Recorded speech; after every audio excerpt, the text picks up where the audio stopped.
All right. I want to welcome people, whoever's joining us today. We're excited to be joined by two wonderful panelists. I'm going to start off with a bit of a few remarks about our center, and then also introduce our panelists. And then after that, we'll have a conversation with Carl Olsson and Mauricio Sáenz. They are two filmmakers who are here for our panel our program called Ritual Remembering, which is featuring Meteorito from Mauricio and Meanwhile on Earth from Carl. My name is Allison Leitz. I'm a programmer here and a cinema manager at Mazel's Documentary Center. And normally we screen films in our micro cinema in Harlem year round. Right now, obviously, everything is virtual. And we are very lucky to also have our education programs be able to continue mostly virtually as well. That said, we've got this film. There's also many other films right now in our sort of virtual cinematheque, if you want to call it that. And we hope that you will take a moment to explore and see what else is there. As well, we just launched a new membership program, and I hope that whoever is watching this will take a moment to see if that's of interest to them. That said, we can't wait to have you all back in the cinema with us, and until then, are very grateful that you joined us here virtually today.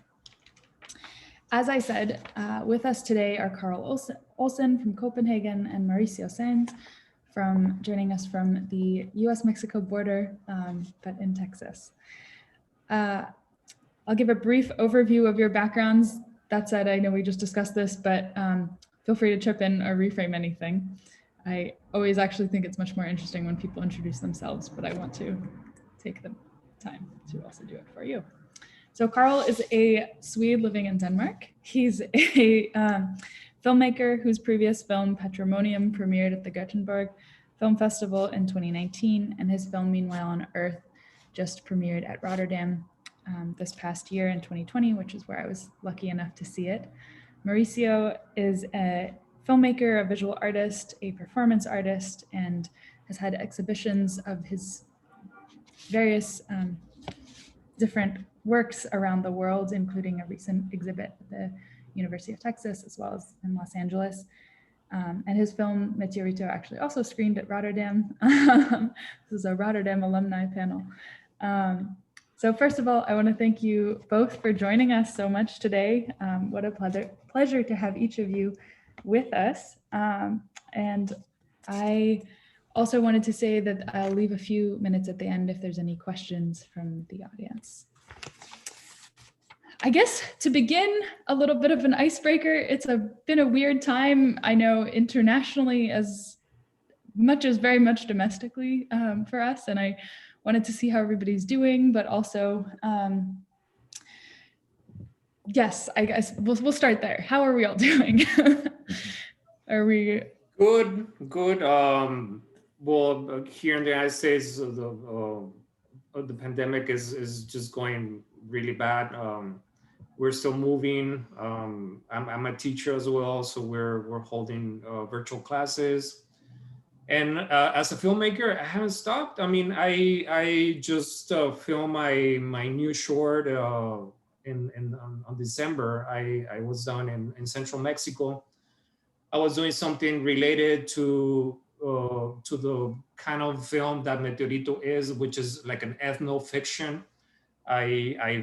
We shot like on December. I'm doing a new ethno-fiction on another Mexican tradition. So I didn't want to stay without doing anything last year. I mean, I didn't want it to be a lost year. So I kept on shooting, and I'm in post-production. So hopefully this should be ready 2 months. Hopefully it should be premiering, if it has any luck, in August, September, October, more or less. So I didn't let the pandemic stop me. So I'm here, active, doing what I love. Curious to hear more about that at some point. What about you, Carl? How are things? I'm good. I'm having a bit of a cold. I don't. So if I'm sneezing or it's not COVID-19 because I just got tested. but so it's a normal Danish cold. But I'm also working a lot, and I've been quite lucky. It was a bit of a problem. I was lucky to have premiere before the pandemic in Rotterdam, or then it was in China, and after that, this year it's been a lot of coming out with that film, which has been quite difficult as well, of course, many online festivals and so on, but work that I've been able to do from home. And I'm also been kind of in a funding phase also with newer projects. Now I'm starting to get a bit nervous because in the end of February, I'm going to shoot for one film. So that could be a problem. Yeah. I'm gonna shoot some really old people, for example, in one scene, which I'm a bit scared. I hope they get their vaccine before. So, but except from that, it's not been that difficult. Just a bit boring this year. I know that it feels to me there's been a sort of increasing question of how I spend my time that I used to sort of like recuperate outside the house, especially in New York, and that sort of dynamic completely shifted this year. Something that struck me, I guess, about both of your films was this, Carl, I think you said in an interview that it was this sort of, I'm using this word, but flirting with the existential and sort of like questioning around or pushing up against what that boundary is and how we actually recognize it or don't recognize it in society. And I think as much as that's been very much a sort of underlying question for all of us this past year, I was had actually been thinking about this. Like I started kind of putting this program together in my mind when I was at Rotterdam and Sawyers, which was before this became really a very present question, I think, for many of us. But something that struck me was then watching your film, Mauricio, that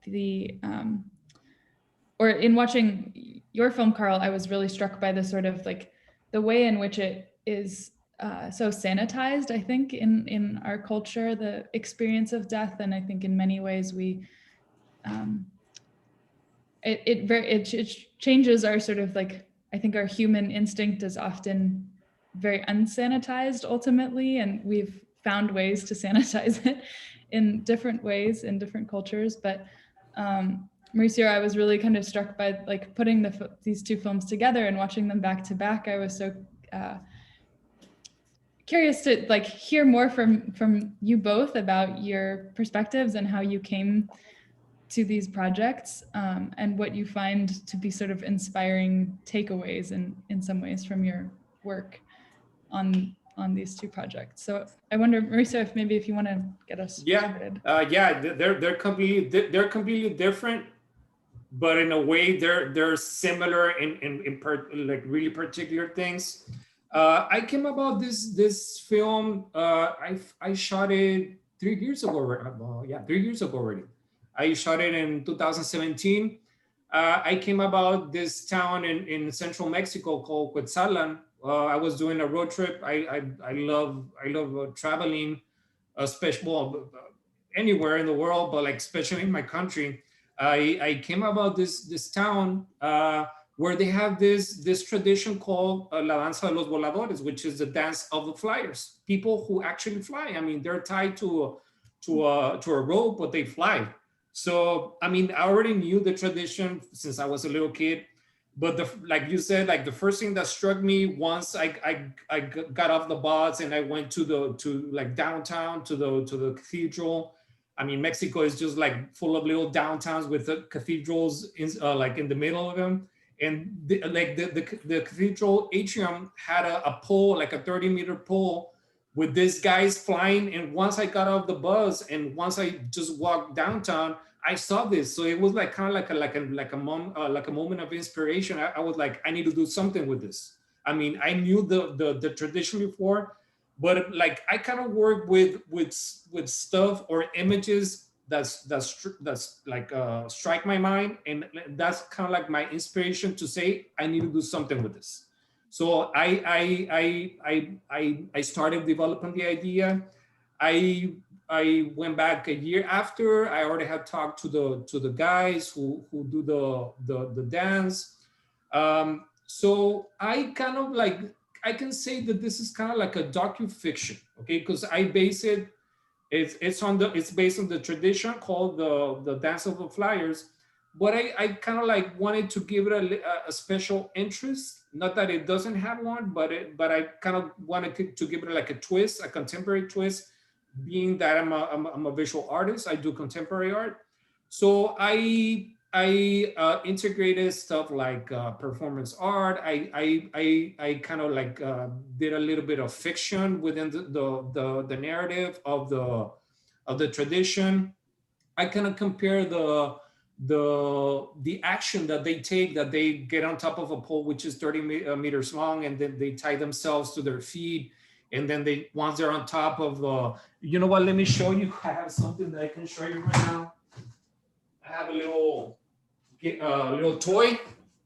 So this is where they, this is the part that they get on top of. So they start, you know, like they go back, and they start flying, they start, you know, like spinning. So that opening right here, once they fall back, that's supposed to be like a flower opening up, you know, and they're like the seeds that once they reach the ground, they create, or they generate life, you know. So I kind of wanted to compare that falling into the ground to create life with death. Like once you see them falling down on their path that they're taking, they're dying to live. You know, they wanna have this feeling that they're touching the ground as they fall or as they die, but not really just ceasing life, but creating life with death, you know?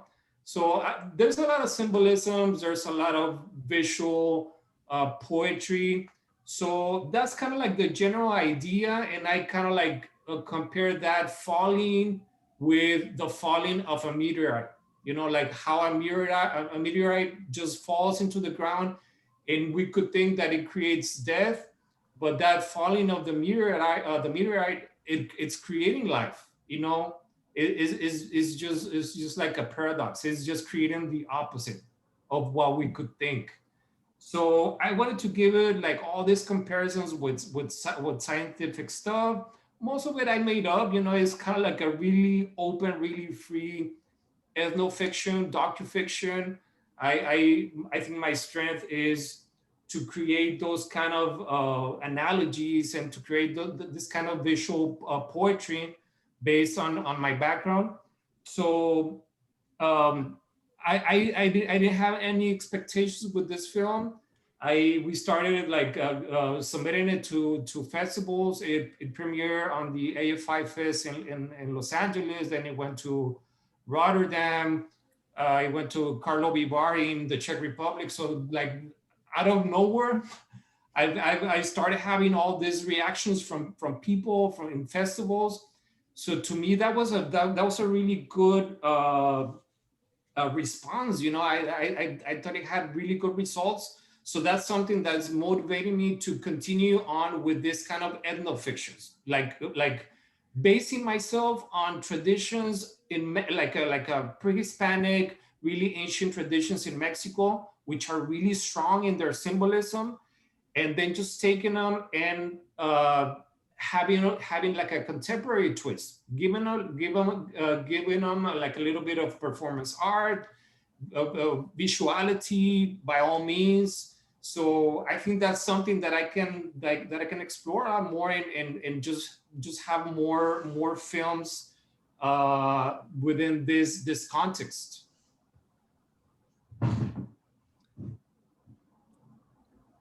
Carl, something that sort of felt like, I think what I found in both of your films was this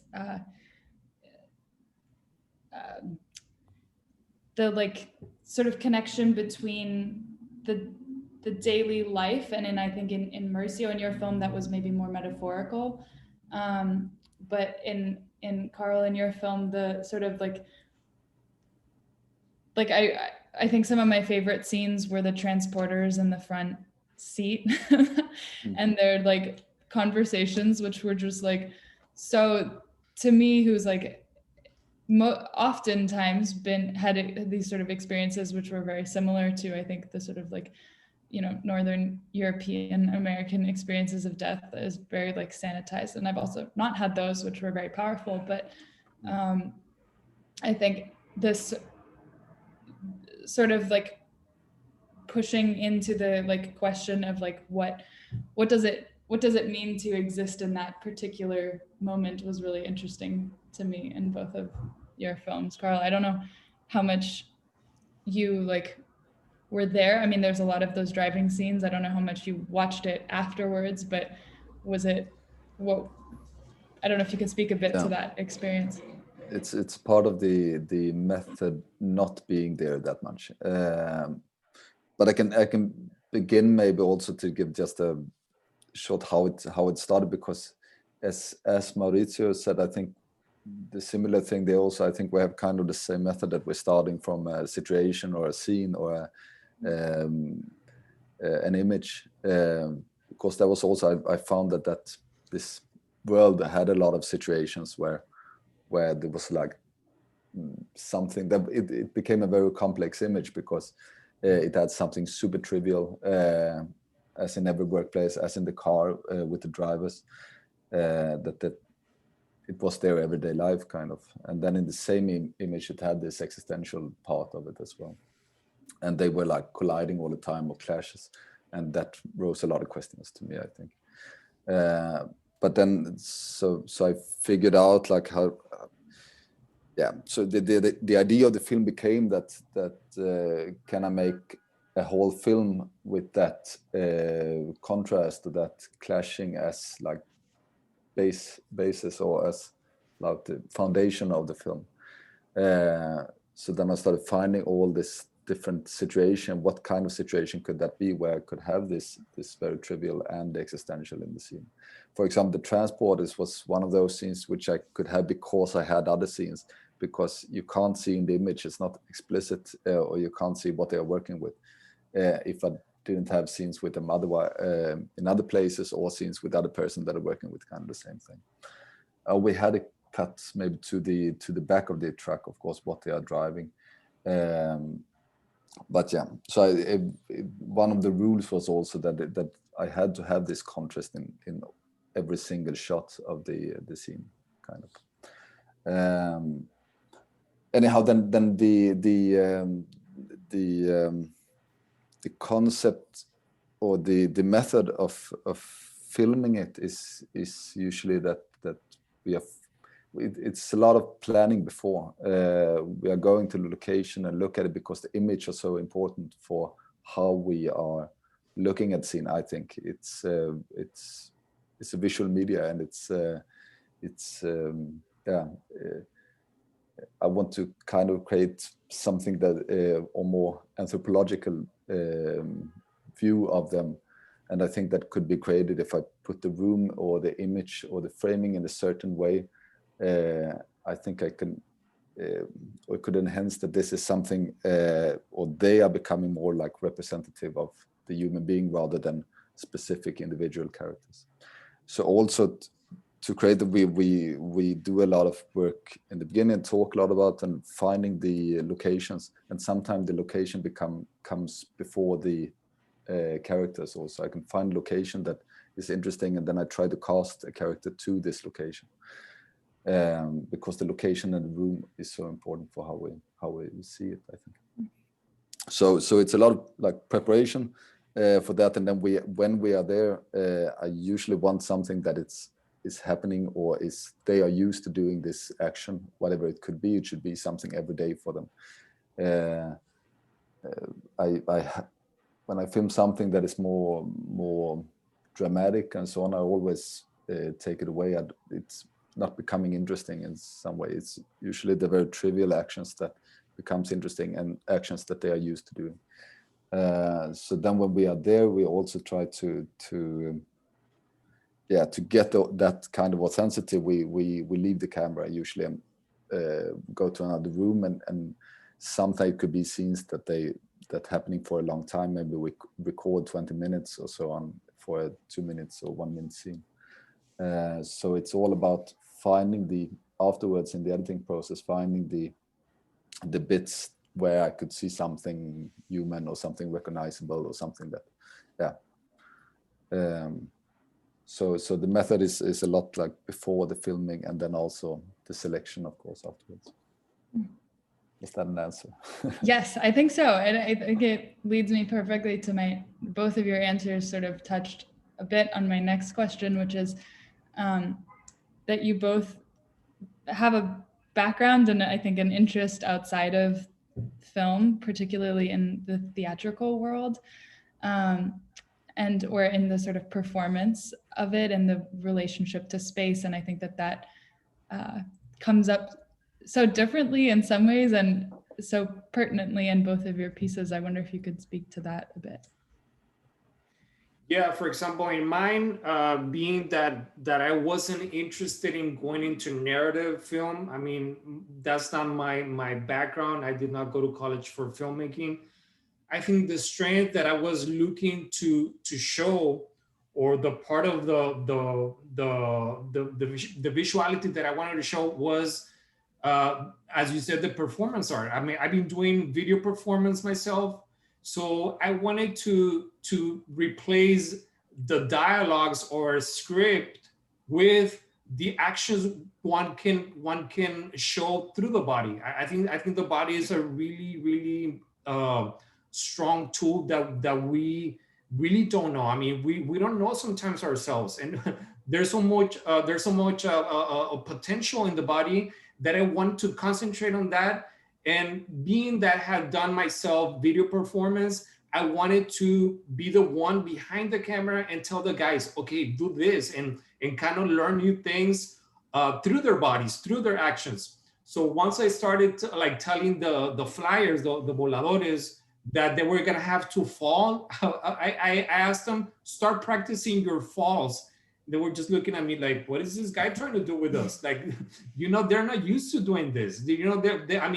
They're really brave into getting into like a 30-meter pole and being right here. The guy right here does not tie himself to anything, and he jumps. And this is the Tecomate. This is the place where he's standing. It's a diameter of 30 centimeters, and he does not tie himself to anything. Once we were shooting, like behind the camera, I was so scared that he was gonna fall. I didn't want to look, but like they're used to this, and I think that connection that they have with that courage that they have once they do the ritual, to me is like I admire it, and I admire their courage to do this. So I wanted to play with that physicality that they have, that they have control of. And for example, the guy who mostly falls in the scenes, he did it perfectly. I didn't have to tell him, okay, do it twice or do it once more, because he got the concept. At first, he was kind of like hesitant on what they were gonna do, because they hadn't done it before. I was doing an experimental film with a millenary tradition. This tradition has been in Mexico and Central America for thousands of years. But once they got the concept, I didn't have to push them to do better. And that to me was something that I learned a lot from, and that I want to continue doing. I already shot my last film in December. So I kept on working, like having the actors play with their body, push the boundaries of what they can get through their bodies, of of the language that they could express through their bodies, more than talking, because there's rarely dialogues in Meteorito and my last film, but this is replaced by all this visuality and the poetics and the performance art. and the symbolism behind it. So like I said, I'm just continuing from my experience with video performance, and that I've been coming out on those videos, and I wanted to push a little bit more. I want to see it from the other perspective, and I want to watch them use all the things that can derive from knowing your body, and expressing everything that the body has to say, which is endless. Yeah. Shall I go on? Please. But I think, because talking about the theater inspiration and also the physicality, or I think I went to film school myself, but I also not that interested in story, or in a classical story that way, or telling stories. So I think it all comes down to the scene, or that's where I get inspiration to make a scene or an image that can say something, that could be a lot of contrast in, that could be complex in some way, and creating those kind of images. But I also think that for me, it's been a lot of this.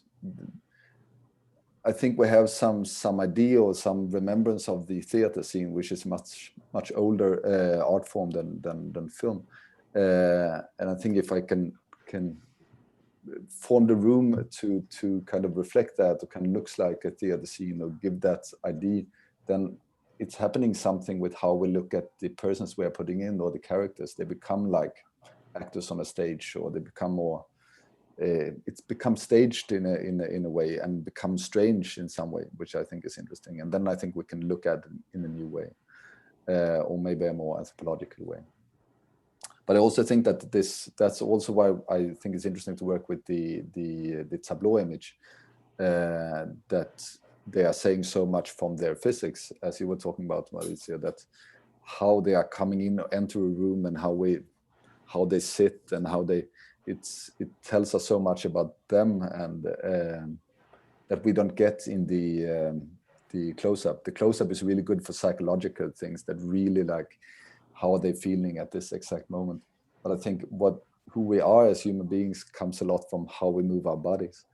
And I think also it's something to be allowed as an audience to watch a person's body, because when we're walking around in the society, I think we look people in the face, and it becomes quite awkward if you start looking at their bodies. So we tend to not do it, I think, and to be able to do it on a screen, then we can look wherever we want. I think that gives us something, and then we can see all those awkward poses, or whatever we are doing. So I think the tableau image could really tell something through the physicality of people rather than the psychology.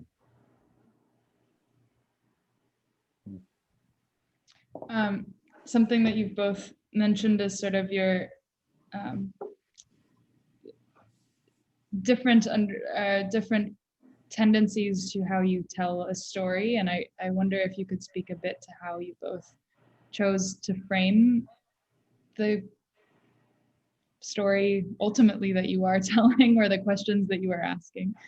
I think you both have a very sort of unique style in how you approach that. I wonder if you want to speak a bit more to that. Yeah, well, just going back to what Carl was saying about the tableaus, I used a tableau. For example, I used a couple of tableaus, but there's one at the end of the film that I think was kind of like the point that I wanted to explore more. So I'm using a lot of tableaus for my next the film that I shot in on December. But like, I think like with that image of the tableau and all the poetics and all the impact that an image can have, I use that as the foundation for my film. You know, like I said, there's hardly dialogues, or there's voiceovers in the native language of Mexico, which is Nahuatl. But I try to develop the film in terms of that admiration that I have towards this tradition, and all the potential that it has, all the symbolism that it has, that is usually taken for granted here in Mexico. I mean, we see the voladores, and I mean, we take a lot of pictures, and we want to take selfies with them, but we don't give them money. And I think that that's something that was undervalued. So I want to take as much of those traditions that we have around in Mexico, and play with those aesthetics and those traditions and those rituals that these have, and turn them into like, if we're talking about how I approach the narrative. Well, I wanna work with that the strong visuals, and all the social context that it has, all the spiritual context that they have. With this last one that I did, I wrote a script, so it's a little bit more like a mainstream in regards to having a narrative. As in Meteorito, it was more a combination of images, focusing on this comparison between the ritual and science, and how a meteorite is, how I did the analogy of the meteorite falling with the symbolism of the ritual. So I try to play with all the, like, I put all those things in my head, and I kind of like ask myself, what can I do to make this more interesting? What more analogies I can integrate to the story, to fiction, to make it more like a fiction. I know it's based on a tradition, but I want to give it more interest, and I think that's the way I approach my films. Not so much on the story that I'm telling, but all these analogies, all these metaphors that I can use, and try to make the viewer see something else, something that they probably haven't seen. That I kind of like expect to, like, I love seeing films that cause in my mind like a stimulation, that I can go after the film, and I can go to my house and just think it over and start analyzing everything I saw. I look for that stimulation. So I want to permeate that into my own films. I want to see, I like doing films that I would like to see myself. And they're really out of the ordinary, and they probably don't stick to the mainstream of films that we see at movie theaters. More, I mean, it's more films that we can see in Rotterdam or Venice or Berlin or whatever. So I like going for that stimulation. I just don't like sitting on a movie theater, just eating popcorn, and then just having nothing to think about it over when once it's finished. Yeah, I think it's interesting. It's also in the question, how do you structure your storytelling, or how is because I think it's such a strong convention that filmmakers are working with story. So we don't even have a word for when it's not story based. Because I would say that I'm not that interested in stories or storytelling in that way. So it's more the hunt for the scene or the image that says something. And then it's interesting, of course, how when I'm putting two worlds together next to each other, what's the atmosphere, or what is the feeling then? But that also, of course, becomes problematic in the editing process. When I don't have a storyline, or I don't have a development, I don't have a main character that's gonna happen something with, or whatever. How do you structure it? So that has been like a really like try and error thing together with the editor, of course. How do we do it? How can we we keep the energy, and how can it so then we of course like have had some excuses for a story, and also been working a lot with like, when can we build a rule, for example, and then break it, and can we make surprises for the audience at some points in the timeline. So that's of course something when you don't have that pre-written script or from, in my case, all the scenes are kind of written, or I know what kind of scene it is. I don't know exactly what they're gonna say, but dialogue isn't that interesting for me anyway. So I know, but I don't know the final structure of the film before editing. So then, because if you don't keep to the conventional way of building it up, then you need to like come up with it every time you sit in the editing room.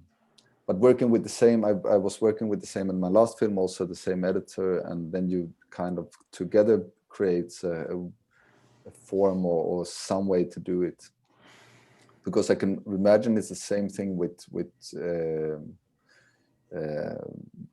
songwriting, for example. It could be a story, but it's something with more finding the structure and finding the feeling that goes over to another atmosphere feeling, and sometimes it's not logical. You need to look see the film from the beginning to the end thousands of times to see if it works, and see if it works emotionally that you're going there, because you don't know the reason, logical reason for this scene should be after this one, and so on. So you need to all the time go back and see it all, which make you blind really quick. So that's also a problem. Yeah. So it's, of course, it's tricky to not be, could be tricky not be that interested in the story. But I think, I mean, speaking of analogy and metaphor, Mauricio, as you said, the scenes with the in Carl, in your film, with the bingo, with the women at the bingo, like, to me, like, I know you've spoken about that in the past as a sort of like breaking up of the story of these like direct people who are directly dealing with the dead. And I think there's a sort of beautiful metaphor of like a waiting room for that's what I saw when I saw Carl's film. I didn't know what was going on, because bingo is a little bit different here. But to me, it was like the ladies were waiting in a funeral home for something. You know, they were waiting either for a relative that had died, or for the relative to be ready in the coffin, or something like that. So that to me, I mean, it kind of followed the aesthetics that Carl used for the funeral home, like really minimalistic. So to me, it worked really good. I mean, it was humorous, but it was like in a way that it pushed you to think about that existentialist part of the film. I think also that I needed those scenes. I also needed the lady that was singing karaoke, also to place the music kind of in the actual film.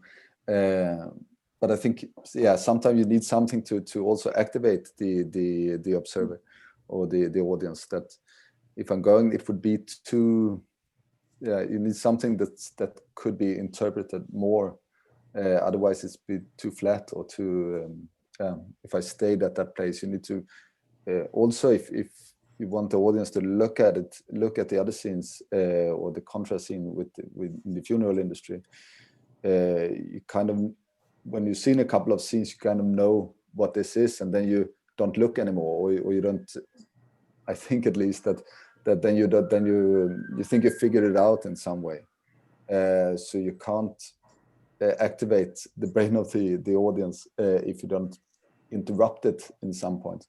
But also it could, we're talking a lot about that, and that it could be interpreted.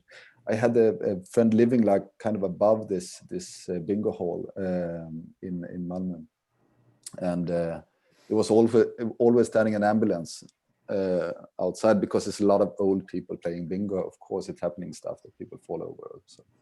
So it had some like vague connection to it. And when we came into this, was a smoking room. I think it's yellow, like the back wall is yellow. They told me that was white 10 years ago or something. So we've been smoking a lot in that room, and it felt really like the waiting room of death.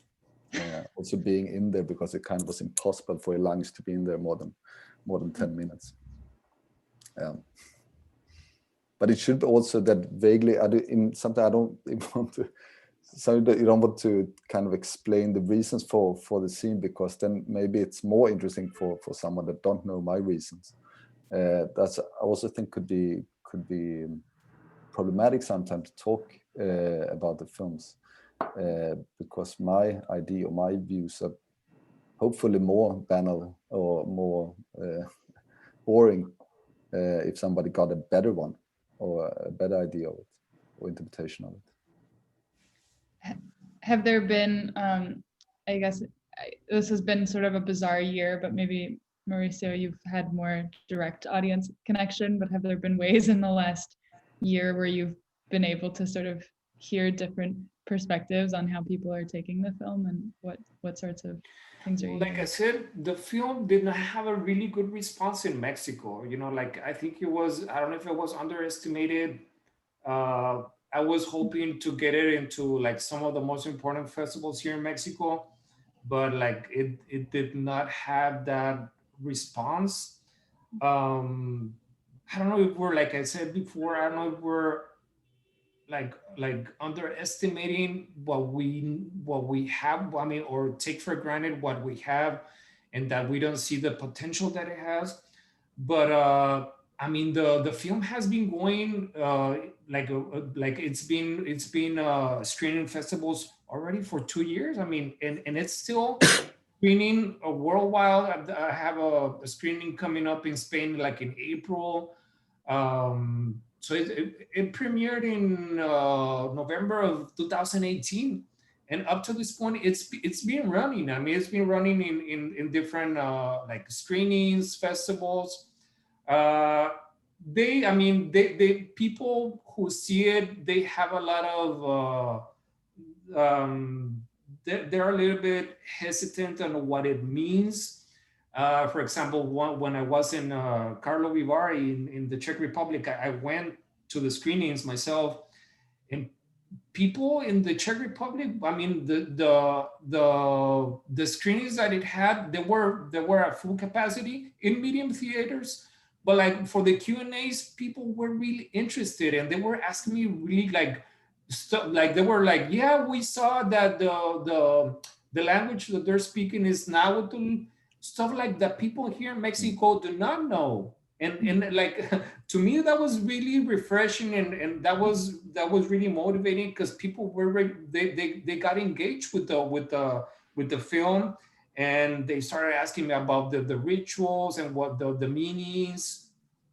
So thankfully it has been going better. Well, not fortunately, because I love for it to have had a good response here in Mexico, but it has had a better response in the United States. I mean, we went to AFI, to Slam Dance, to Ann Arbor, in Brazil a lot, in Chile, in a kind of like festivals with an indigenous profile, which to me I appreciate it a lot, because that's one of the reasons I do it, because I think we need to bring this forth a lot more. All this the indigenous part of us. For example, for me, I live in a country that there's 60 languages, and the indigenous culture is really strong. So I want to bring that forth. So yeah, I've had all kinds of reactions. I mean, do people know the phenomena of the flying men? Do Mexicans in general know it when they see the film? Yeah, they know. I mean, they know it once they go to touristic places like Cancun, like where a lot of Europeans or a lot of Americans go. They tend to have these shows, so people can see what Mexico is about. But I think like Europeans appreciate it more, or Americans appreciate it more, and Mexicans, we know it, but we know like, oh, see, son los voladores. But we're just there. We take pictures. We ask for the guys to take pictures with us, but we don't give them any money, So we're like, we're not appreciating this enough. We take it for granted, and our past, our pre-Hispanic past is so strong. I mean, it's thousands of years, and we just don't. I mean, because I'm very fond of archaeology and doing research about all these cultures. So, but I think Mexicans, we are aware of it, but we don't see all that it has behind, you know, and I mean, and that's a shame to me. But maybe that's also an explanation of the interest from people from other parts of the world. That in a way, when I see the film, at least I think in the beginning, like the first scene, of course, you try to decode everything. You think, okay, now I need to understand this, and quite quickly, because it's kind of it's a very strange and bizarre thing they're doing, and that I don't know about. So I quite quickly put my logical part of the brain aside and experience it much more poetical. Yeah. And then when it becomes very strong, then I can go up in this atmosphere and reflect on it in other ways than maybe only logical. Yeah, because I don't want to do a folk product. You know, I'm not interested in that. I'm more like I'm more interested in the auteur part of it. You know, like I said, connecting it to other things that can only be said through films. You know, I'm not really interested in doing documentaries, documentary as is, but more like a docufiction. You know, I think it has so much that I can add to it. But like you said, you might have a hard time decoding what it means, you know, because it's hard. I mean, I try to make it hard for the viewer. I don't like giving the viewer something easy to see and something that they can decipher like this, you know, like I'm more interested in for the viewer to go inside, you know, to explore, to feel the images, you know. It's more like a work that can open up your mind by seeing these images more than trying to see if it has a narrative or not. I think there's so many, in a way, conventions in film and filmmaking.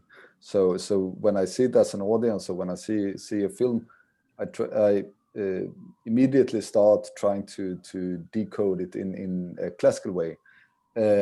So I think the challenge usually is the beginning, and in your film I think it is the two first scenes. When I like the connection between them makes me relax more, that this is something that I maybe shouldn't, or I don't have to decode. I could see it as a piece of art, for example. Exactly. But that's and I usually I've been talking a lot with my editor about that also, that in my films, for example, there's quite long scenes, and I want the audience to choose what they want to look to in the scenes and be active themselves. So then I always have to make the first scene the longest in the film. I can't have a short scene, because then you start to get expectations about what kind of film this should be. So I need to take away a lot of expectation that this is a more classic storytelling.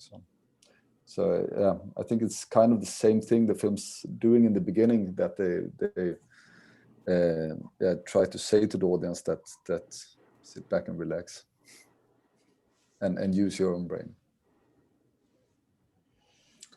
Well, I think on that note, that's a perfect note to wrap up on. I guess I wonder if there's something from these projects from these two projects that, and I think in both of your cases, you've already started to work on your next film or your next project. So I wonder if there's sort of a through line or something that you came to in this project that you hope to carry into the next one. Yeah, for me, like I said before, I'm carrying a lot of the tableaus that I will, or one of the few ones that I use in Meteorito. I carried that over to my new film, which has a lot more tableaus. I more like the Caravaggio kind of like chiaroscuro effect that I try to get in this scenes. To me, those scenes speak a lot more than words, you know. I invite the viewer to go deep into those tableaus and try to start knowing what's going on with the looks of the people, because they're just really static, but they're probably some of the looks the eyes are moving, you know, little gestures that are not really evident, but that's the job of the viewer to kind of like go into them. And well, yeah, I'm carrying that over, the tableaus, the voiceovers, the visuals, really strong visuals, the ethnographic part of it. You know, that's something that I really thought that I can keep on using that. I think that could be my characteristic kind of work, you know, that I can start developing more. And I'm planning to do something with this ethnographic vision in India this summer in Kolkata in Calcutta in India. So yeah, I'm pretty much motivated to keep on using this ethnographic, like I said, vision into my films and give them this contemporary twist with performance art and a lot of analogies that I can connect the narrative with. So yeah, I'm pretty much trying to develop into this line of filmmaking. Yeah, I'm also continuing with the tableau image, no surprise there. But I think I'm trying to, one of the reasons also that I don't have a main character or is also that it's I'm getting more free. I'm becoming more free as a director, as filmmaker, because I don't need to keep myself to that person's life or that person's narrative. And I think the next step for me and what I'm working on now is to try to get free from the theme also, or the more, for example, in this film and my last film, the last film was about the landed gentry or the nobility that still owns land in Denmark. And that was also very focused on a theme. I could choose between locations and characters in that world. So in a way, I'm trying to get rid of also the theme now to have more possibilities, to not be limited by a certain world. So the next film is going to be even more fragmented in some way. Yeah. Well, I'm very curious to see what you both create next, and I hope someday we'll see you in person in the cinema here. It would be lovely to have you both with us. So thank you so much for taking the time, and we look forward to staying in touch. Thank you. Thanks so much. Thank you. Thank you both. Thank you. Bye. Bye.